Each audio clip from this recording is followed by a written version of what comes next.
지금부터 2024학년도 신입생 모집을 위한 서울 크리스찬 중고등학교 교육 설명회를 시작하겠습니다. 안녕하십니까. 저는 서울 크리스찬 중고등학교 교감 강재훈 형제입니다.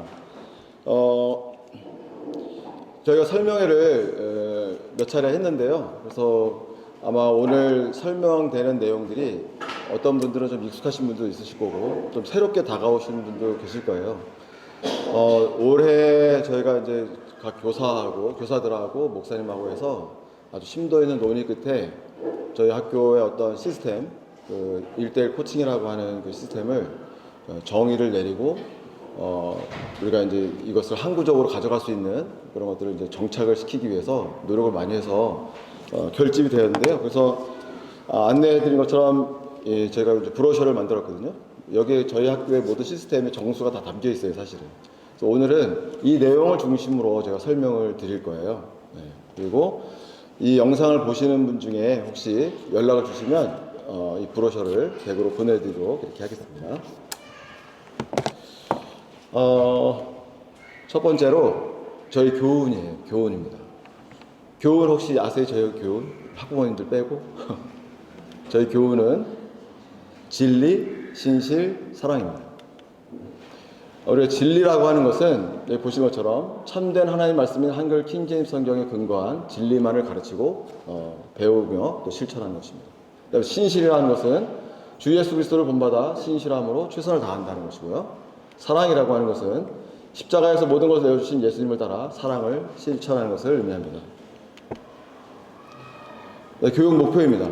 저희 교육 목표는 믿음과 실력을 겸비한 크리스찬 인재 양성을 저희 목표로 하고 있습니다. 부동의 목표입니다. 저희 학교에. 그러면 도대체 믿음과 실력이라는 게 무엇이냐? 저희 학교에서 아이들에게 가르치는 믿음과 실력이라는 것은 성경대로 믿고 실행하면서 성경대로 믿는 그리스도인들을 만드는 것이에요. 그런데 거기에 자기관리, 학습, 의사소통, 공동체, 창의 역량, 저희가 이것을 서울 크리스찬 중고등학교 5대 핵심 역량이라고 제가 명명했거든요. 그 역량을 갖추고 그걸 발휘해서 자기가 하나님 안에서 세운 비전과 목표를 이뤄 나가는 능력이에요. 하나님 앞에서 자기가 계획을 세우고 꿈을 가졌으면 그걸 하나님 주신 지혜와 능력으로 이뤄 나가는 것. 그것이 우리의 목표입니다. 교육 방침이 있는데요. 저희 학교에서 교육하는 방침이 있습니다. 총 7가지가 있는데요. 첫 번째는 성경은 절대 무한 하나님의 말씀이며 모든 규범과 실행의 판단의 최종 권위임을 가르칩니다. 첫째죠. 네, 진화론과 인본주의를 배격하고 창조론과 성경적 세계관을 가르칩니다. 하나님 안에서 자신의 길을 계획하는 것이 가장 소중한 일임을 가르치고요. 건전한 상식과 양심을 가르쳐 그리스도인의 인격을 갖추게 합니다. 인성을 굉장히 저희가 중요시하고 있어요. 그다음에 권위에 순종하며 사랑을 실천하는 자세를 가르칩니다. 이게 아마 제가 생각하기에는 이 세상 학교, 다른 기독교 대안학교와 가장 큰 차별성이 아닐까 생각하거든요. 예전에는 학생들이 죽어나갔죠, 일반 학교에서. 근데 요즘 어때요? 선생님들이 죽어나갑니다. 학교에서 권위가 실종되고 학생들의 인권이 강조되고 하면서 학교가 권위가 무너져 버렸어요. 그리고 저희는 1:1 코칭으로 형성된 교사와 학생 간의 상호 신뢰를 바탕으로 내실 있는 교육과 생활지도를 통해 스스로 학습하고 개척할 수 있는 능력을 갖게 합니다. 그 다음에 7번째로 4차 산업혁명 시대에 적합한 크리스찬 리더 양성을 위해 독서 창의 융합교육을 실시합니다. 이 7가지를 기조로 해서 저희가 학생들을 가르치고 있습니다. 근데 교육 과정인데요, 저희가. 교육 과정은 좀 일반 학교와 다른 부분입니다. 성장 발달 단계에 따른 교육 과정을 세 부류로 나눠서 교육하고 있습니다. 그레이드 1, 1단계, 2단계, 3단계 했는데요. 기간은 2년, 3년, 1년으로 해서 첫 번째 지원 단계에서는 심는 과정입니다. 그 다음에 G2 과정에서는 가꾸는 과정, G3 과정에서는 이제 거두는 과정, 이렇게 저희가 각각의 목표를 정해서 이렇게 교육하고 있습니다. 교육 방법입니다. 오늘 제가 말씀드리는 것 중에 핵심인데요. 저희 교육 방법은 SCHS 1:1 코칭입니다. 1:1 코칭을 하는 그런 학원들이 많이 있어요. 그리고 코칭을 한다라고 하는 것도 많습니다. 학교에서도 일부 특정 선생님들은 그렇게 하시는 분들도 계세요. 네. 그런데 그것이 우리 학교에서 하는 1대1 코칭과 무엇이 다른가를 중점적으로 설명을 해드릴 건데요. 첫 번째는 신앙 코칭입니다. 학생들이 말씀을 읽고 기도하고 구령하고 이런 것들, 말씀 성경적 가치관을 갖도록 하는 것들, 그 다음에 학습 코칭이죠. 아이들이 진로를 위해서 공부 상당히 중요하죠. 공부를 체계적으로 해야 되고 내실 있는 공부를 해야 되는데 거기에 학습 코칭. 그 다음에 이제 생활 코칭, 이제 뒤에 제가 설명을 드리겠지만 이 부분이 상당히 중요한 거예요. 이제 학부모님들께서도 사실은 이 부분에 좀 더 이제 신경을 많이 써주셔야 되는데 이것이 영, 혼, 몸에 관련되어 있습니다. 그래서 우리가 그런 세 가지 영역에 있어서 우리가 1대1 코칭을 하고 있다. 이렇게 말씀드릴 수 있습니다. 그럼 이제 1대1 코칭의 정의가 무엇이냐? 1대1 코칭의 정의. 이걸 잘 이제 여러분들도 아셔야 돼요. 누가 그 학교 뭐냐? 1대1 코칭이 뭐냐? 이렇게 물어보셨을 때 이 부분을 잘 설명해 줄 수 있어야 돼요. 우리 교회 성도분이라면 이 정도는 다 아셔야 된다고 저는 생각하거든요. 잘 보시면 어렵지 않습니다. 자, 서울 크리스천 중고등학교에서만 실행할 수 있는 교육이라고 제가 자신 있게 얘기했어요. 다른 곳에서는 할 수 없습니다. 네. 사실 공교육의 문제 이렇게 하면 해결할 수 있습니다. 근데 할 수가 없어요. 주저적으로. 제가 자신 있게 말씀드릴 수 있는 이유는 또 뒤에 나오는데요. 코칭 자격을 갖춘 전문 교사가 학생이 진로 결정 과정에서 발견한 하나님의 뜻 안에서 목표를 세우고, 그죠? 선택과 집중으로 그 목표를 달성할 수 있도록 학생과 동일 공간에 머무르면서 신앙, 학습, 생활 전 영역에 걸쳐 관찰과 피드백, 그래서 밀착 관리, 그래서 이끌어주는 거예요. 학생이 하나님 뜻 안에서 정한 목표를 쉽게 말해서 달성하게 도와주는 거예요. 그런데 일방적으로 이게 끌고 가는 게 아닙니다. 여기 보셨듯이 관찰과 피드백이에요. 선생님이 교실에 계속 머무르면서 학생들이 어떻게 공부하는지 지속적으로 관찰합니다. 그리고 상담을 통해서 계속 피드백을 줘요. 그래서 스스로 이루게 하는 것이 목표입니다. 능동성을 가지고 학생들이 스스로 자기 목표를 정하고 할 수 있도록 하는 것이 코칭의 정의입니다. 다시 한번 정리를 드린다면 학생이 결정한 진로, 하나님 뜻에서 목표, 학생이 정한 목표를 달성할 수 있도록 관찰과 피드백을 통해서 이끌어주는 거죠. 목표를 달성할 수 있도록. 그것이 1대1 코칭의 정의가 되겠습니다. 자, 그러면 1대1 코칭의 과정과 그 다음에 코치의 역할이 있어요. 그것이 무엇이냐면 우리가 이제 코칭이란 말 많이 쓰잖아요. 코치, 운동선수, 보통 운동할 때 많이 쓰잖아요. 코치가 있잖아요. 코치들이. 사실 코치란 말의 어원은 사륜마차를 가르치는 코치에서 나왔는데 이것이 목적지로 데려다 준다. 이런 의미에서 그 의미가 파생돼서 목표점에 이룰 수 있도록 인도하는 의미로 변했다는 것입니다. 그래서 SCHS 1대1 코칭의 과정은 아까 말씀드렸던 것처럼 하나님의 뜻 안에서 세운 목표에 도달할 때까지 경로를 안내해 줍니다. 그리고 이끌어주는 일종의 내비게이션 시스템이라고 하는 것입니다. 여러분 운전하시면 내비게이션 하시잖아요. 내비게이터 하면 길 안내를 쫙 해주죠. 막히면 실시간으로 이렇게 다른 경로를 찾아주기도 하고 수정하기도 하잖아요. 내비게이터가 고장나면 어떻게 되죠? 그럼 막 그 절벽으로도 인도하고 막 그렇게 하잖아요. 사고가 나게 하고. 굉장히 중요하죠. 그래서 내비게이션 시스템으로 코치는 학생이 목표를 향해 가는 과정을 주의 깊게 관찰하고 올바른 피드백을 제때 제공하여 학생이 반드시 목표를 달성할 수 있도록 이끄는 것을 얘기하는 거예요. 자, 과정을 잠깐 보시면요. 일단 위치를 찾아야 돼요. 내가 어디를 가고 싶은지를 알아야 되겠죠. 그런데 출발점이 있어야 됩니다. 출발점. 뭐 어디 서울을 가고 싶은데 어디서 출발할 줄 알아야 뭐 하지 않겠습니까? 그러니까 이 아이가 공부를 한다 그러면은 현재 수준이 어느 정도인지를 먼저 알아야 됩니다. 초등학교 수준인지, 중학교 수준인지, 고등학교 수준인지 그걸 코치가 면밀하게 검토를 합니다. 그래서 이 아이가 가고자 하는 목표를 같이 이제 상담을 하는 거예요. 예를 들어서 어떤 친구가 5등급인데 서울대 가고 싶다. 그러면 이제 길을 찾는 거예요. 길이 없는 게 아니에요. 있어요. 다만 험난하겠죠, 그것이. 그래서 현재 위치와 목표점을 찾아줍니다. 그러니까 목표를 설정해 주는 거예요, 같이. 그럼 목표를 설정했으면 경로를 탐색합니다. 그 목표를 이루기 위해서 가장 빠른 길, 최적의 길이 무엇인지를 찾아줍니다. 학생은 모르죠. 이거 어떻게 가야 될지 모른단 말이에요. 그럼 코칭 교사가 찾아줍니다. 할 수 있겠냐? 할 수 있겠다.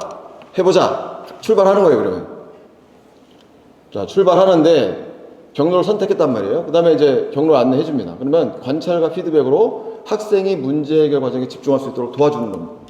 또 이거 한다음에 이거 하기로 했잖아. 네.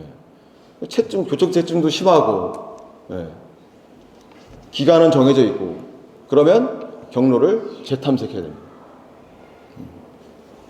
재탐색해서 다른 길로 우회하게 하는 거예요. 이렇게 한번 해보자. 이걸 좀 줄여보고 이걸 늘려보자. 계속해서 논의를 합니다. 그래서 목표를 달성하게 도와주는 것이죠.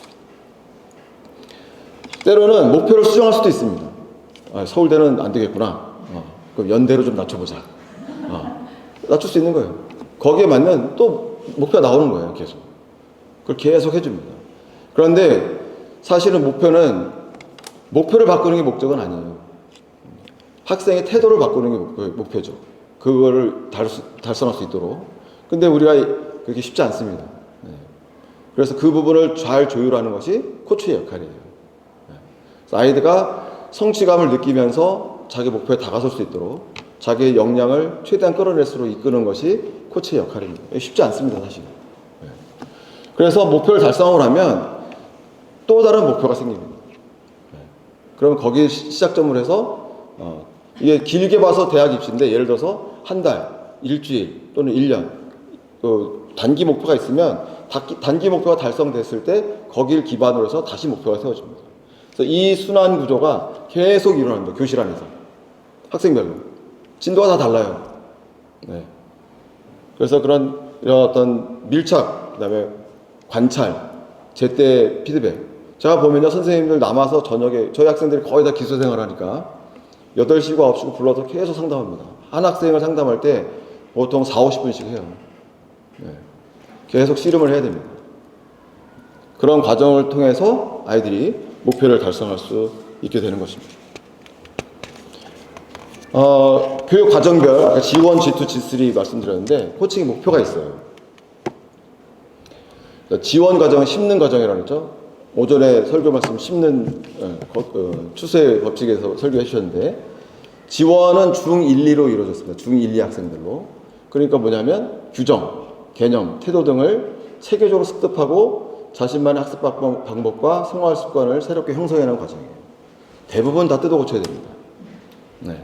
생활 습관이 잘못되어 있는 부분들이 많기 때문에 다 뜯어 고쳐야 돼요. 학교 규칙도 알려줘야 되고, 때로는 체벌도 합니다. 이때는 코칭이라기보다는 일종의 멘토링, 컨설팅, 카운셀링, 상담하고 계획도 짜주고 이렇게 해줘야 됩니다. 지금 지원반에 중1, 2에 7명의 학생이 있습니다. 네. 한번 여러분 생각해보세요. 여러분들이 4쌍둥이, 3쌍둥이를 연년으로 낳았다. 근데 그 아이들이 지금 중1, 2가 됐다. 내가 그 아이들을 공부도 시키고 밥도 먹이고 잠도 재우고 해야 된다고 한번 생각을 해보세요. 머리 빠지는 일입니다, 이게. 굉장히 힘든 일이에요. 그런데 이 아이들 잘 자라고 있습니다. 공부도 열심히 하고 있고요. 물론 가끔 사고도 치고 매도 맞고 하지만 제가 볼 땐 잘 자라고 있어요. 잘 심겨야겠죠? 그러면 G2 과정에서는 중3부터 고2 과정인데요, 지금 현재는. 목표 달성을 위한 계획 실행 중 발생한 모든 문제에 대해 코치의 원인 분석과 피드백을 통해 학생이 각 문제에 대한 구체적인 해법을 가지고 주도적으로 문제를 해결하며 실질적으로 성장해나가는 과정이에요. 이제 이 G2반 아이들은 어느 정도 자기가 스스로 계획을 세우고 공부를 할 줄 압니다. 공부 시간을 뽑아내려고 애를 써요. 시간이 주어지면 공부하고. 사실 우리 아이들은 바쁘거든요. 근데 이때 바쁜 중에서도 공부 시간 최대한 뽑아내려고 노력을 합니다. 실제로 많은 시간들을 뽑아내고 있어요. 나중에 성과 발표할 때 제가 다시 말씀드릴 거예요. G3는 거두는 과정인데 이때는 사실은 어느 정도 다 이제 생활이라는 게 다 안정이 됐어요. 그럼에도 불구하고 변수들이 아주 많습니다. 심리적이라든지 이런 압박이라든지 또 생활에서 어떤 오는 그런 문제들, 또 친구들과의 갈등의 문제라든지, 이제 G3반 선생님은 이제 그 부분 집중적으로 이제 이 아이가 흐트러지지 않도록 집중력을 그걸 최선을 다해서 가이드를 하는 것이죠. 그래서 이 아이들은 성장과 발전의 주체 본인이 그리고 능동적으로 하는 거예요. 미래 지향적인 목표를 설정하고 계획과 실행 평가를 반복하면서 성과를 내고 자신이 하나님 뜻에서 세운 궁극적인 목표에 도달하는 과정이에요. 그래서 학교에서 무슨 문제가 생겼으면 저는 고학년들에게 더 많은 책임을 묻습니다. 학교에서도 많이 배웠으니까 당연히 그거에 대한 책임을 더 져야 되는 거겠죠. 이 부분은 저희가 이제 신앙, 학습, 생활 각 분야에 대해서 어떻게 이제 목표를 정해서 하는 것인데요. 아까 말씀드렸지만 지원 과정에서는 주로 뭐냐면 이제 규칙적으로 생활하는 것, 그 다음에 기초 성경 배우는 것, 그 다음에 성경을 꾸준히 읽고 하는 것도 있잖아요. 그런 것들에 이제 집중하고 습관을 형성하는데 저희가 집중하고 있어요. 그 다음에 G2반 가면 이제는 조금 더 어려운 수준의 성경 공부, 그 다음에 신앙 상담을 합니다. 그래서 자발적으로 구령 모임 참여. 우리 아이들이 주일 되면 자기들이 팀을 짜가지고 구령하러 나갑니다. 제가 주중에 한번 저희가 의무적으로 전체적으로 이제 구령 나가는 시간이 있는데 그 시간 말고 별도로 자기들이 시간 짜가지고 팀 짜가지고 구령을 나갑니다. 네. 그다음에 G3에서는 이제 G3 또 고3점 고2 고3쯤 되면 이제 교사하고 말이 좀 통합니다. 이제 네. 조금 인생에 대해서 이야기할 수 있는 그 정도가 돼요. 네. 그래서 체계적인 성경 공부 심화 과정을 하고 그다음에 지행 일치를 저희가 강조하고 영적 성자가 말씀으로 교제를 하고 이렇게 하는 과정을 갖습니다. 학습 코칭은 기초학력을 점검하고 지원반에서는 자기주도 학습 능력을 갖출 수 있도록 습관 형성하고 집중력 향상을 체력 강화, 운동 시간을 많이 할애해 줍니다. 실제로. 그리고 G2반에서는 이제 탄탄한 학습 기본기, 진로를 위한 선택과 집중. 이때 보통 중3쯤 정도 되면 이제 아이들이 진로에 고민하기 시작해요. 그 다음에 성과를 위한 개념과 실전 학습. 고3 되면 이제 뭐냐면 슬럼프를 이기는 멘탈 관리. 이 부분이 이제 제일 중요하죠. 네. 무너지지 않도록.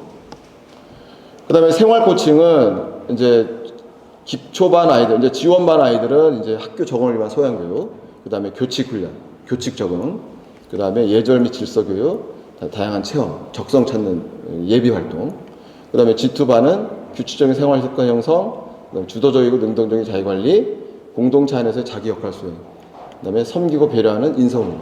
네. 중추적인 역할을 많이 해줘야 돼요. 중3부터 고2 학생들은. 네. 특히 이제 기숙사 생활도 마찬가지고. 근데 고3 학생들은 규칙적인 생활 안정적 유지하고 학습 방해 요소, 아까 말씀드렸던 것처럼 감정적이라든지 주변 환경에 대한 영향 이런 것들에서 방해받지 않도록, 그 다음에 체력과 집중력 유지, 그 다음에 향상, 그 다음에 집중할 수 있는 환경을 저희가 조성해 주려고 이렇게 하고 있습니다. 자, 1대1 코칭 저희가 세부 교육 프로그램인데요. 세부 교육 프로그램은 아까 저희가 믿음과 실력 두 가지를 말씀드렸는데, 자, 우리가 믿음의 성장을 위해서는 무엇을 하느냐 하니까 말씀과 기도 생활, 그 다음에 복음 전파, 그 다음에 성경 중심 신앙 교육이 있습니다. 저희가 이제 성경 통독은 1년에 1독 하는데, 저희가 그날의 양식에 보시면 1독 프로그램이 있어요. 우리 아이들이 그날의 양식을 꼭 읽고 묵상을 하고, 거기에 나와 있는 일정표대로 성경을 읽어옵니다. 그리고 저희가 1교시는 말씀과 생활이라는 시간을 운영하고 있는데, 그 시간에 자기가 읽고 묵상한 내용을 가지고 같이 교제하고, 또 모르는 거 있으면 선생님한테 물어보고, 이런 시간으로 저희가 쓰고 있어요. 그 다음에 성경 암송, 저희가 여름 수련회 성경 암송 대회 했었는데, 그것이 저희가 작년에 그런 방식으로 저희가 했었거든요. 성경 암송 대회를 저희가 하고 있고, 채플, 그 다음에 성경 공부를 저희가 매주 수요일마다 격주로, 채플과 성경 공부를 격주로 진행하고 있습니다. 그 다음에 강화에서 진행하는 성경 연습 프로그램에 저희가 정기적으로 1년에 2번 이상 참여하고 있고요. 그 다음에 6월에 있는 성경 핵심 강연에 의무적으로 저희가 참석하고 있습니다. 자, 실력 향상을 위한 SCHS 1대1 코칭은 5대 핵심 역량 강화예요. 이 부분은 뒤에 자세하게 좀 제가 다루도록 하겠습니다. 일단 저희 5대 핵심 역량이 자기 관리, 그 다음에 학습, 그 다음에 의사소통, 공동체, 창의 역량이에요. 좀 어려워요. 이게 헷갈려요, 이게. 그래서 오늘 계속 대내셨다가 기억하시면 좋겠어요. 이 자리 나가실 때는 이 5가지 핵심 역량이 또 학생들뿐만 아니라 사실은 모든 사람들에게 필요한 역량이거든요. 네, 그래서 그런 부분을 여러분들에게도 적용해 보실 수 있을 것 같아요. 학부모님들이나 성도님들도. 네, 그 중에 또 하나가 뭐냐면 이제 진로 탐색과 진로 지도를 위한 1대1 코칭이에요. 저희가 진로 지도도 지금 1대1 코칭으로 하고 있는데요. 첫 번째로 성격 유형 검사를 MBTI가 애니어그램을 중1과 중3에 걸쳐서 2번 실행합니다. 요즘 아이들이 자기 성격의 그 성격 유형에서 관심이 되게 높아요. 이거 따로 교육 안 해도 이미 아이들이 반 전문가예요. 다 알아요, 아이들이. 자기는 어떤 유형이고, 넌 어떤 유형이고, 또 어떻게 변했고, 다 알고 있거든요. 자기에 대한 관심이 그만큼 많은 거죠, 아이들이. 그 다음에 직업 흥미도 검사와 직업 적성 검사를 중2, 중3 때 하게 됐다. 그 검사 결과를 토대로 상담 선생님하고 1대1로 계속 면담하고 제가 자료를 다 모아놓고 있어요. 포트폴리오를. 그래서 혹시 부모님 중에서 그 궁금하신 분들은 교무실로 오시면 같이 보여드릴 수 있습니다.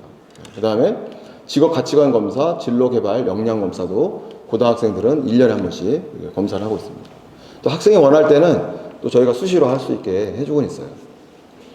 그 다음에 진로 체험 교육은 진학 박람회나 이런 다양한 체험 기회를 마련하고 있고, 그 다음 온 오프라인 진로 교육을 참가하고 있습니다. 그리고 다양한 교내외 활동 참가로 재능을 발견하고 역량을 강화시킬 수 있는 기회를 제공하고 있는데, 저희가 김포시 학교밖 청소년 지원센터에서 일정 금액을 저희가 지원해 주는 게 있고, 그 다음에 꿈드림이라는 곳에서 진로 교육을 하고 있어요. 그래서 저희가 조금 더 그쪽과 연계해서 이 부분을 조금 더 활성화시킬 계획을 저희가 갖고 있습니다. 이제 실력과 관련해서 우리가 이제 5대 핵심 역량에 대해서 말씀드릴 건데요. 이 부분을 조금 자세하게 말씀드리겠습니다. 이게 저희 학교에서 추구하는 이제 5대 핵심 역량이에요. 자기관리 역량, 그 다음에 학습 역량, 그 다음에 의사소통 역량, 공동체 역량, 창의 역량이에요. 네.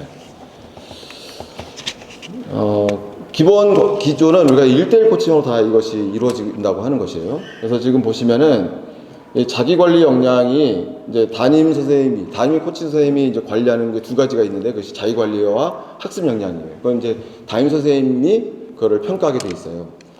자기관리 역량에서 평가하고 있는 건 뭐냐면 기록과 점검과 피드백이에요. 기록이라고 하는 건 뭐냐면 신앙에 관련돼서는 성경 읽은 것, 그 다음에 말씀 묵상한 것, 기도 제목, 성경 암송한 것을 저희가 기록하게 돼 있어요. 그리고 주간 학습 계획, 하루 학습 계획, 주말 학습 계획, 이런 것들을 계획을 세우고 나면 저희가 플래너를 쓰고 있는데, 플래너는 단지 계획만 쓰는 게 아니고 저희가 실행한 것들을 쓰게 돼 있거든요. 그래서 시간 통계를 내고 자기가 스스로 평가를 하게 돼 있습니다. 그러면 이제 담당 코칭 선생님이 그걸 통해서 점검을 하게 돼 있어요.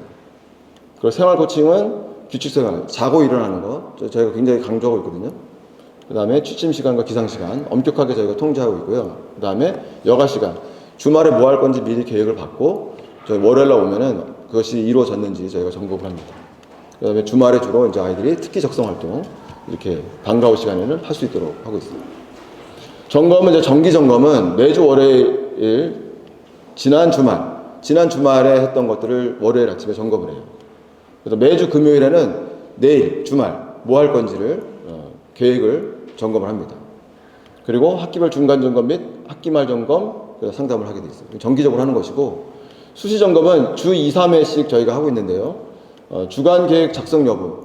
그러니까 저희가 이제 주일이나 토요일에는 평가를 하면서 다음 주 학습량을 계획하게 돼 있거든요. 그것이 잘 돼 있는지 하고, 그 다음에 그날 매일 투두리스트를 작성했는지를 저희가 평가를 합니다. 그 다음에 주중 계획 실행 여부를 확인하고, 안 되고 있다 그러면 왜 안 되는지 그것을 하고 있어요. 그래서 성공 및 실패의 원인을 분석하고, 그다음에 목표를 점검하고 재실행해서 목표 달성하게 한다. 아이들은 교실에서 졸면 안 되거든요. 존다는 거는 문제가 생겼다는 거예요. 잠을 늦게 잤다든지 밤에 딴짓을 했다든지 그 원인이 반드시 나오게 돼 있어요. 그래서 그 문제를 해결해 줍니다. 해결하게 도와주고, 뭐가 시간이 조정이 필요하다면 학교 차원에서 시간을 조정하게 해준다든지, 시간을 뭐 줄여준다든지, 뭐 이렇게 어떤 노력을 해가지고 학생들이 방해받지 않고 학교 생활에 집중할 수 있도록 그렇게 저희가 도와주고 있습니다. 두 번, 이제 자기관리 역량에서 이제 저희가 이제 이 플래너인데, 학생들이 실제로 쓰는 플래너인데요. 여기 이제 가운데가 이제 아이들이 쓰는, 매일 쓰는 플래너예요. 여기 투두리스트가 있고, 뭐 이렇게 쓰는 거거든요. 요거 뒤에 나오니까 다시 설명드리고, 요것이 뭐냐면, 말씀과 생활, 아까 1교시가 말씀과 생활인데, 여기 묵상 노트예요. 여기 보면은 신기해요. 그 다음에 뭐 어려워요. 뭐 마음에 들어요. 이거를 쓰게 돼 있어요. 구절을. 그 다음에 이거는, 나의 생각이에요. 나의 느낌. 그 다음에 여기는 적용. 이거를 아이들이 써서 발표도 하고 이렇게 토론도 하고 이렇게 합니다. 그 시간에. 이렇게 했더니 지금 그날의 양식에 저희 학생들이 글을 쓰는 아이들이 있어요. 그래서 그러니까 그 아이들한테 뭐 만들어낸 게 아니고 이 과정을 통해서 자기가 느끼고 했던 것들을 글로 옮길 수 있게 되더라는 거죠. 지금 졸업한 지 1, 2년 된 학생들도 그 글을 쓰고 있어요. 그래서 문서 사역에 동참하고 있습니다. 그리고 설교 노트고요. 설교 노트. 우리 학생들 다 이걸 쓰고 있습니다. 플래너에. 이 부분은 이제 학습 역량인데요. 저희가 이제 학교에서 이제 기준을 좀 정해봤어요. 저희가 이제 학습을 하는 데 있어서 진로를 정한 데 있어서. 이거는 이제 기준은 수학입니다. 수학에 한정해서 저희가 기준을 잡아봤어요. 뭐냐면 이 표를 이제 나중에 이 책자를 보시면 나와 있는데요. 이 책자에 나와 있는 걸 제가 그대로 옮긴 건데요. 중학교 수학 과정을 중학교 1학년 과정부터 고3 과정에 있을 때 지금 여기 L4, L5 레벨 5를 보시면 중1 과정을 중1 때 끝내고 중2 과정을 중2 때 끝내고 이렇게 되는 거예요. 그래서 고1, 고2, 고3 그 학년에 맞는 과정을 딱 끝내면 4등급 정도 나온다. 이걸 저희가 좀 후하게 잡은 거예요, 사실은. 네. 쉽지 않습니다, 4등급. 수학으로 4등급. 근데 내가 정상적인 사교육 도움 없이 내가 어떤 학교 수업만으로 정규 과정을 착실하게 따라갔을 때 4등급이다. 이게 평균적인 거거든요. 1등급부터 9등급까지 있을 때 평균 뭐예요? 4.5등급이에요. 네. 그 대부분 아이들이 거기 몰려 있습니다. 4등급, 5등급, 언저리에 다 대부분 아이들이 몰려 있어요. 그러면 그렇다고 했을 때 우리는 목표를 어디로 잡느냐?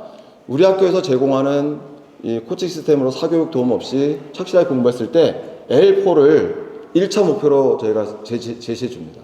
그 아이가 어떤 수준이든지 간에. L4예요. L4는 뭐냐면 조금 일찍 시작하게 돼가지고 고2, 3 때 고3 과정이 끝났다 했을 때 수학 3등급 정도 나올 수 있다 그러면 한 영어 수학 2등급 정도 나와준다 그러면은 요 정도 인서울에 있는 대학 좀 가능할 수 있지 않을까 이렇게 목표를 잡은 거예요. 네. 일반 학교에서는 중학교를 졸업하고 고등학교 첫 입학했을 때 첫 모의고사 성적에서 수학이 5등급이 나오면 그 친구는 버립니다. 그 친구는 인서울 불가능. 딱 그냥 답이 그냥 이렇게 못을 박아요. 네. 저희 학교는 그렇게 포기하지 않습니다. 네. 이따 보여드릴 거예요, 제가. 그래서 이 표를 보시면 그럼 레벨 1은 뭐냐 하니까 중1 때 이미 중2 때까지 끝내고 중2 때 고1까지 끝냈어요. 고2 과정을 중3 때 끝내고 고3 과정을 고1 때까지 끝낸 친구다 할 것 같으면은 이 친구는 예상 등급이 한 1등급에서 1.2등급. 그러면 영어, 국어 1등급 나왔다 가정하면 서울대, 연대, 고대 갈 수 있다. 이렇게 저희가 잡은 거예요. 네. 근데 이것이 지금 데이터를 저희가 계속 모으고 있긴 한데요. 나중에 성과 말씀드릴 때 이거와 연관해서 다시 한번 말씀을 드리겠습니다. 자, 세 번째가 이제 의사소통 역량이에요. 그래서 읽기, 쓰기, 말하기, 발표. 그런데 의사소통 역량이라고 하는 것은 뭐냐면 적합한 언어, 상징, 텍스트, 매체를 활용하여 자신의 생각과 감정을 효과적으로 표현하는 능력입니다. 타인의 말과 글에 나타난 생각과 감정을 올바르게 이해하고 다른 사람의 의견을 경청하고 존중하며 갈등을 효과적으로 조정하는 능력을 말합니다. 글로벌 기업을 포함한 대부분의 기업에서 핵심 역량으로 설정해 인재 관리의 주요 요소로 활용하고 있다고 합니다. 작년에 우리나라 100대 기업을 인크루트라는 회사에서 조사를 했는데 그 회사에서 자기들이 신입사원을 뽑을 때 가장 중요시 생각하는 덕목이 뭐냐 했을 때 1등이 의사소통이었어요. 네. 말 한 통하는 사람하고 일을 같이 못한다는 거죠. 네. 일 잘하는 사람도 못하게 만드는 거예요. 그래서 이런 부분이 굉장히 중요하다는 거죠. 의사소통 역량이 굉장히 중요하다는 거예요. 그래서 학교에서는 이 부분을 우리가 교육하기 위해서 매일 1교시 말씀과 생활 시간도 갖는다고 했죠. 서로 생각이 다르다는 것을 우리가 이해합니다. 이때 나는 이렇게 생각하는데 저 친구는 저렇게 생각하는데 그럴 수도 있겠구나. 이해하는 거예요. 그 다음에 책 읽고 토론하기, 작문 수업, 책 쓰기 수업도 지금 하고 있습니다. 그 다음에 그림으로 표현하기, 발표 수업. 저희가 매 학기 한 번씩 나노콘 콘테스트, 지금 우리가 유튜브에 저희가 계속 올리고 있는데 그걸 개최해서 지금 그 장면인데요. 아이들이 3분 동안 자기 생각을 표현하는 그런 시간을 갖습니다. 그 다음에 상반기 결산 학생 자치 프로그램 에피소드 개최하고 있는데 이때도 이제 학생들이 자치 프로그램인데 상당히 많은 의사소통이 이때 이루어집니다. 아이들이 프로그램을 기획하고 진행하고 하면서 때로는 뭐 갈등도 있고 또 그걸 또 자기들이 해결하기도 하고 그러면서 그 프로그램을 만드는 거예요. 그 다음에 네 번째 공동체 역량입니다. 의사소통 역량만큼이나 또 중요하죠. 같이 공동체 생활을 하고 있으니까 우리 아이들이 리더십, 역할 수행, 규칙 준수예요. 자, 공동체 역량이라는 것은 공동체 일원으로서 갖춰야 할 바람직한 사고와 행동입니다. 서울크리스찬중고등학교의 공동체 역량 강화 교육은 공동체 훈련 프로그램을 상시 운영하고 있는데 그것이 공동체 활동 속에서 리더십을 발휘하여 구성원들과 협력하며 역할 수행을 통해 공동 목표를 달성할 수 있는 그런 경험을 하게 해주는 거예요. 국토기행, 리더십 캠프, 독서 캠프, 그 다음에 기타 체험학습을 진행하고 있습니다.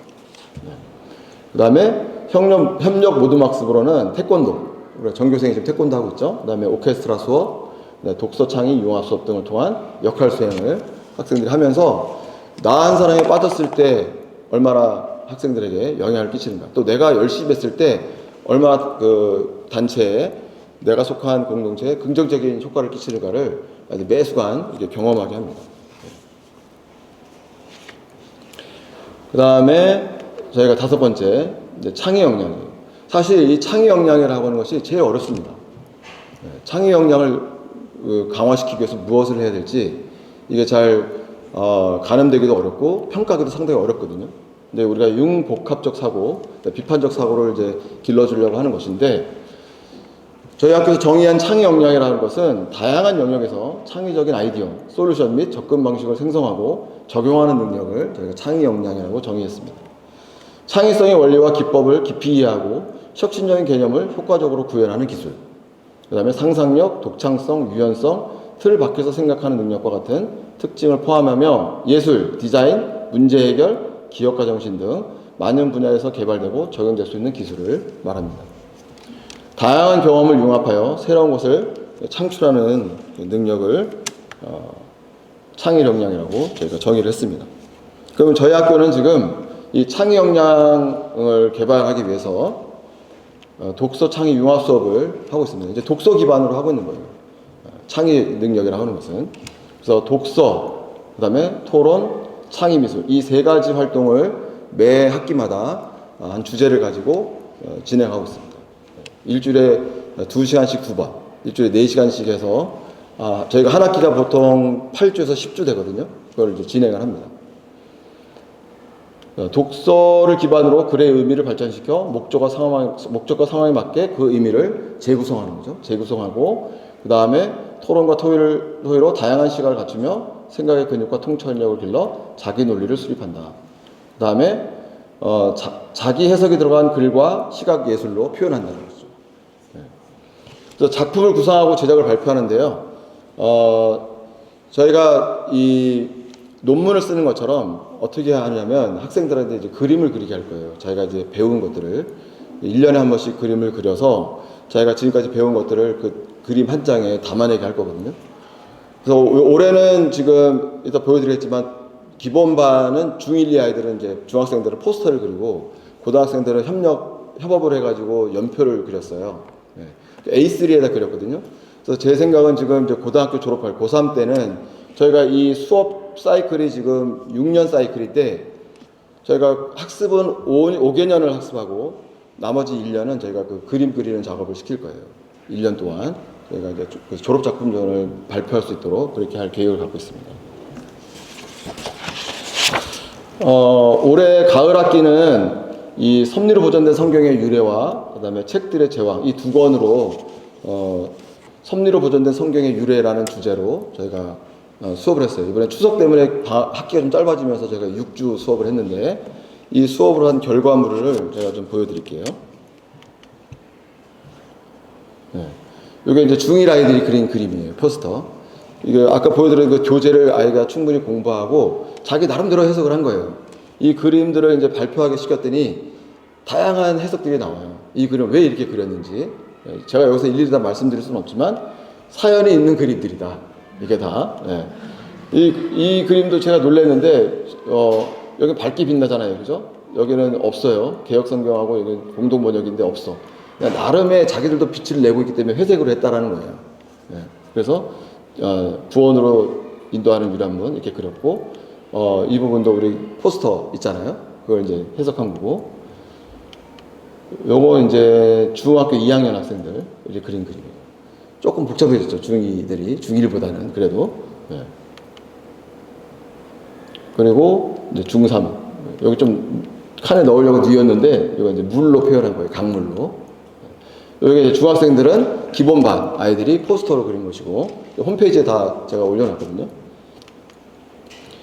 이제 고등학생들 이제 여기는 심화반이에요. 연표인데 이 반 이제 A반은 이제 시대별로 해놨어요. 연도별로. 이거 이제 나중에 저희가 전시할 건데요. 이거 다 그린 거예요. 일일이 학생이. 예. 그래서 이 구성하고 아이디어를 내고 아이들이 계속 논의합니다. 자기가 배운 거 어디다 어떤 걸 배치하고 어떤 주제로 삼을지 인물 중심으로 할 것이냐 사건 중심으로 할 것이냐 시대에 초점을 맞출 것이냐 이걸 다 해가지고 이 그림 지금 A3가 4장이 겹쳐져 있는 거거든요. 지금 이 부분이 그래서 자기가 역할을 맡아서 다 자기 역할에 따라서 활동을 한 겁니다. 네. 다른 반은 요건 이제 B팀인데 이 반은 7교회 시대별로 한 거예요. 네. 에베소부터 라오디게아까지 해서 위에는 보존의 역사, 변개의 역사예요. 그래서 그 중간에 이제 인물들을 하고 그 다음에 어떻게 마지막에 어떻게 될 것인지 킹제임스 성경의 비포 애프터예요. 그게 주제였거든요. 그래서 나중에 한번 보시면 제가 이거는 아이들한테 이거는 활자 좀 고쳐가지고 인쇄소에서 맡겨서 해야 되겠다 이렇게 생각을 했어요. 저기 교실 우리 신학원 교실 1에는 럭커만 목사님 그림 있잖아요. 여기 긴 거. 봐서 목사님께 말씀드려서 제가 이거 교체할까지 생각 중이에요. 2개로. 네. 너무 잘했어요. 한번 보시면 이 자료만 가지고도 여러분들이 공부하시는데 도움이 될 정도로 굉장히 내용이 충실하고 잘 만들었어요. 그래서 이런 것들이 이제 나중에 아이들이 고3쯤 되면 혼자 하나 프로젝트로 만들어내는 걸로 이제 계획을 하고 있습니다.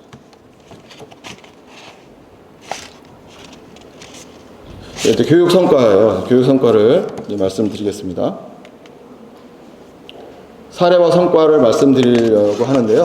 그 앞서서 저희가 이제 시간 분석을 한번 해봤어요. 저희가 24시간씩 주 5일 평일 기준으로 했을 때 120시간이거든요. 저희가 120시간을 시간표하고 아이들 생활하는 거를 해보니까 좀 지원반 중1, 2잖아요. 중1, 2 아이들이 학교에서 생활하는 시간은 28%밖에 안 됩니다. 방과 후 시간이 72%예요. 그러니까 34시간을 학교에서 생활하고 86시간을 86시간을 기숙사 또는 가정에서 생활을 해요. 네. 그러니까 아무리 학교에서 우리가 뭔가를 이 아이들에게 뭐 정선된 지식을 알려주고 아무리 코칭을 해도 여기서 무너지면 이게 또 안 돼버리는 거예요.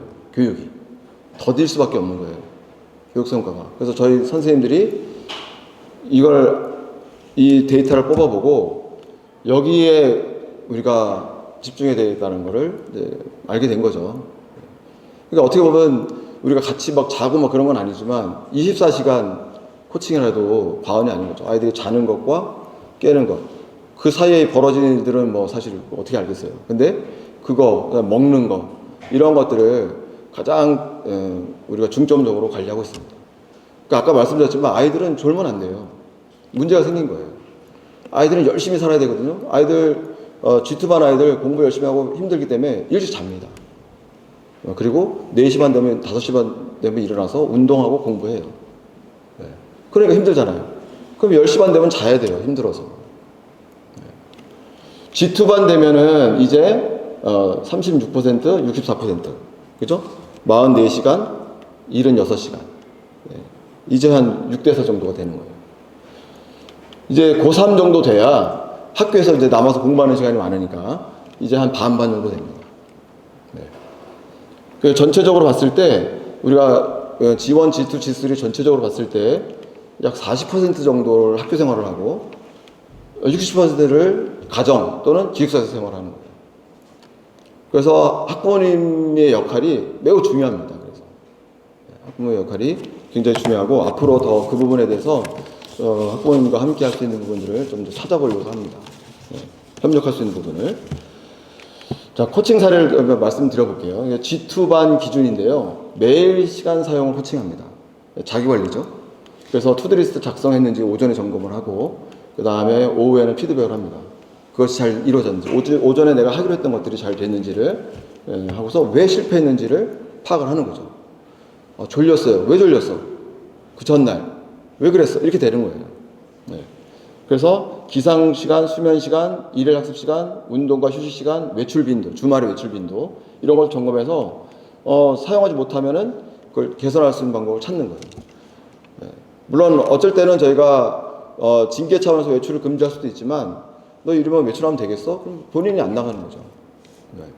그걸 본인이 결정하는 거예요. 그리고 하루의 계획과 다짐, 그리스도인으로서의 삶과 태도, 자세 등을 확인하는 거죠. 이게 이제 아이들이 실제로 플래너예요. 이거는 저희가 샘플로 가져오려고 일부러 예쁘게 작성하라는 게 아니고 실제로 여기 쓰고 있는 거예요. 여기 이제 투두리스트를 쓰고 투두리스트, 그날의 다짐, 그 다음에 하루 평가, 매일 있었던 일을 여기다 기록하게 되어 있습니다. 그래서 시간 통계를 내게 되어 있어요. 내가 공부를 몇 시간 했는지 그것들을 아이들이 또 여가 시간은 얼마나 되는지 내가 망한 시간은 얼마인지도 아이들이 알게 되고 왜 망했는지도 아이들이 그걸 점검하게 됩니다. 자, 성과 학습 부분인데요. 이제 학습 부분을 이제 안 다룰 수가 없으니까 말씀드렸지만 아까 뭐 창의 융합 수업이니 뭐니 독서니 뭐 하다 보면요, 애들 뭐 태권도도 해야 되고 에피소드 준비해야 되고 이 시간 없거든요, 사실은. 그런데 저희가 오전 시간은 주로 저희가 말씀과 생활하고 창의 융합 수업을 위주로 해요. 체육이라든지 태권도, 뭐 음악 수업이라든지 작문 수업 거의 다 오전에 배치되어 있어요. 오후에는 이제 순수하게 아이들이 이제 코치 선생님과 함께 교실에서 학습에 전념합니다. 그리고 방과 후에 학습을 하죠. 지금 이건 모의고사 성적입니다. 모의고사 성적. 지금 2022년 9월부터 23년 올해 7월까지 10개월에 걸친 성적 분포도예요. 이 이후로도 계속 있어요. 있는데 제가 어쨌든 이 7월까지로 끊었는데 보시면 지금 이 학생은 수학 같은 경우 5등급에서 시작했어요. 그래서 지금 2등급까지 올라갔어요. 물론 3등급도 뭐 왔다 갔다 하긴 하는데 10개월에 지금 여기 2등급 찍은 지는 6개월밖에 안 됐을 때예요. 영어도 5등급에서 2등급. 그 다음에 이 친구도 5등급에서 1등급 찍었어요. 지금도 1등급 나옵니다. 5등급에서 3등급. 지금 2, 3등급 나와요. 그리고 이 친구도 5등급에서 3등급 계속 올라가죠. 올라와요. 이 친구도 지금 거의 지금 3등급 나오고 있습니다. 전과목. 오르고 있어요. 그런데 이게 이 결과만 보는 게 아니라 저희 과정을 되게 본단 말이에요. 과정을 보기 때문에 왜냐하면 생활하는 것도 보는 거죠. 이것이 그냥 나온 것이 아니라 그리고 또 아까 보여드렸듯이 수학 과정 보여드렸잖아요. L1, L2 이것이 상관성이 있다라는 거죠. 데이터를 뽑아보니까. 요 다음 데이터를 지금은 그래서 지금 이 친구들이 지금 고1이지만 이 친구는 고3 걸 공부하고 있고 이 친구도 고3 걸 공부해서 성적은 조금 떨어졌는데 여전히 이 상승 곡선을 계속 그리고 있어요. 고3 걸 하고 있지만. 그래서 저희가 기대를 하는 것이에요. 자, 이거 하나 더 보시면은 이거 현재 저희 진도표예요. 저희는 다 개별 진도예요, 학생들이. 개별 진도인데 이거는 올해 6월 기준으로 작성된 건데요. 1학기죠. 일반 학교로 따지면 1학기죠. 지금 이 파란색으로 되어 있는 건 지금 해당 학기예요. 1학년 1학기, 2학년 1학기, 3학년 1학기, 고1 1학기, 고1 이렇게 된 거예요. 그럼 뭐냐면 이 친구는 지금 자기 학기를 하고 있는 거예요. 자기 진도로 가고 있는 거예요. 고1 1학기인데 고1 1학기 진도를 하고 있는 거예요. 이 친구는 지금 고1 1학기인데 고2 1학기 걸 하고 있는 거예요. 이렇게 놓고 보니까 지금 빨간색은 다 지금 선행을 하고 있는 거예요. 사실은 현행이죠. 이 친구들은 자기 진도로 나간 거예요, 그냥. 근데 앞서 나가고 있는 거예요, 지금. 그런데 이 친구처럼 멀리 나가 있잖아요. 이 멀리 나가 있는 친구들이 여기서 상승폭이 크더라는 거죠. 그걸 뭘 얘기하냐면, 내실 있는 교육이 되고 있다. 우리의 공부가. 왜냐면 진도도 느리게 나가고 있는데 성적이 올라가요. 그게 아니고, 진도가 빨리 나가는 것만큼 성적도 그에 따라서 상승하고 있다라는 상관관계를 보여주고 있다는 것이죠. 네. 그래서 대부분 학생들이 이렇게 하고 있고, 지금 이 친구는 예체능 기여가지고, 수학을 안 봐요. 그래서 이제 검정고시 준비하고 있어서, 좀 진도를 천천히 나가고 있는 경우가 있고, 지금 이 친구는, 중1 처음 들어왔을 때 초등학교 수학부터 시작했어요. 초등학교 4, 5학년 연산부터 시작한 친구예요. 우리 학교 와서 처음 수학을 했어요. 그러니까. 근데 지금, 요때만 해도 3학년 1학기 거 하고 있었는데 지금 3학년 2학기 거 지금 하고 있습니다. 네. 그런 학생들이 공부에 대한 열의를 보이고, 계속해서 어떤 성공의 기억을 가지면서 의욕적으로 공부를 하더라는 거죠. 이제는 시켜서 공부하는 것이 아니고 자발적으로 공부한다는 거예요. 네. 그것이 가장 큰 성과라고 할 수 있을 것 같아요. 저희가 기대하는 바가 있습니다. 그래서 네, 일단은 그래서 이 정도까지 해드리고요. 모집 요강을 잠깐 설명한 다음에 마무리를 해드리겠습니다. 입학 자격은 아까 목사님 말씀하신 것처럼 구원받은 그리스도인 가정의 자녀, 그 다음에 본교회 교육방침에 동의하고 성경에 근거한 1:1 코칭 교육을 원하는 학생, 그 다음에 예비 중1, 예비 고1, 그 다음에 동일 연령 학교 밖 청소년. 요즘 학교 밖 청소년 학교 이탈률이 10%를 넘었어요. 네. 그래서 그런 학생들이 이런 좋은 교육을 받기 원하면 저희가 받을 수 있습니다. 그다음에 편입은 중1부터 고1까지의 학생들과 또 동일 연령 학교 밖 청소년을 저희가 대상으로 하고 있습니다. 제출 서류는 입학원서 저희가 홈페이지에서 다운로드 받을 수 있게 되어 있고요. 그 다음에 자기소개서, 생활기록부, 그 다음에 성적증명서를 제출하시면 됩니다. 그 다음에 전형 일정은 제가 요번 내년 전형 일정은 11월 27일부터 12월 22일까지 저희가 원서 접수를 받고요. 그 다음에 12월 26일부터 내년 1월 5일까지 이 사이에 면접과 평가를 진행하게 됩니다. 합격자 발표는 1월 12일에 개별 연락 드리도록 하겠습니다. 이제 정리를 제가 하려고 하는데요. 이 말 아세요? 갑자기 뜬금 한자. 이게 문일지식이라는 말이에요. 문일지식. 하나를 듣고 열을 안다는 뜻입니다. 대단한 능력이죠.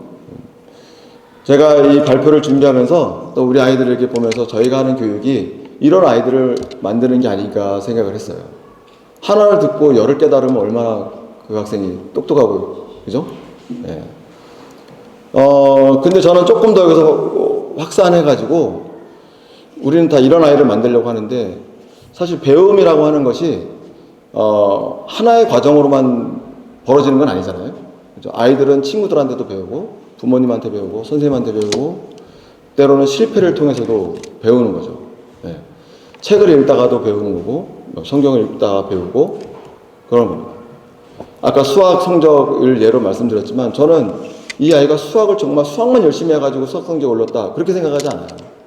우리가 하는 많은 그런 교육적인 그런 것들 활동들 독서를 하고 창의융합 수업을 하고 악기를 배우고 토론하고 이러한 것들이 다 종합적으로 이루어져가지고 이 아이가 진짜 문일지식하는 아이로 자라고 있는 것이 아닌가. 저는 그런 확신이 있어요. 또 그래서 계속해서 그렇게 가르치려고 하는 것이고. 그래서 서로 다른 것들이 다 모여서 집합체로서 체계를 이루고 그런 것들이 좀 탄탄한 그런 지식 체계를 이루는 것이 아닌가 이런 생각을 해서 이 말을 한번 제가 생각해 봤고요. 마지막으로 이제 항상 발표회 때마다 보여드리는 그림이에요. 이 그림은 여러분들이 좀 기억을 해줬으면 좋겠어요. 우리는 아까 믿음과 실력을 겸비한 크리스찬 인재를 양성하는 것이 우리의 교육 목표라고 제가 말씀을 드렸어요. 네. 근데 어떻게 해서 드러날까요? 그것이? 학생들이 믿음과 실력을 갖췄는데 아무것도 안 하고 있으면은 무슨 유익이 있겠어요, 그것이? 그 아이가 자발적으로 순종하고 자발적으로 헌신해서 내가 하나님을 위해서 몸을 드리고 하나님의 사역에 헌신하겠다 했을 때 그것이 드러나겠죠. 네. 그래서 가장 중요한 것은 저는 올바른 성경적 가치관, 그리스도인으로서의 정체성이라고 생각을 합니다. 그래서 저희가 1교시에 말씀과 생활을 시간을 통해서 성경을 읽고 암송하고 말씀으로 교제하고 기도하고 그러면서 하나님이 주시는 지혜와 지식으로 내가 그것으로 실력을 향상시키고 이런 경험들을 하면 다 되는 것이 아닌가 이런 생각을 하는 거예요. 네.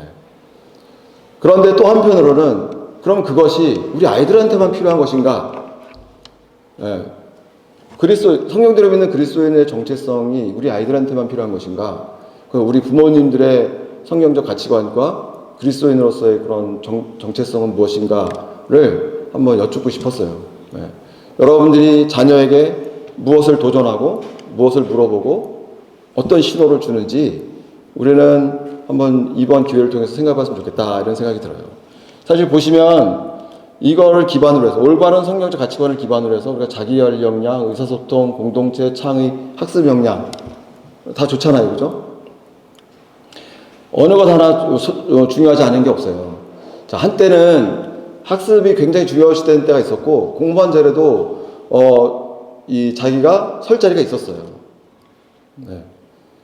그런데 지금은 시대가 달라졌죠. 네.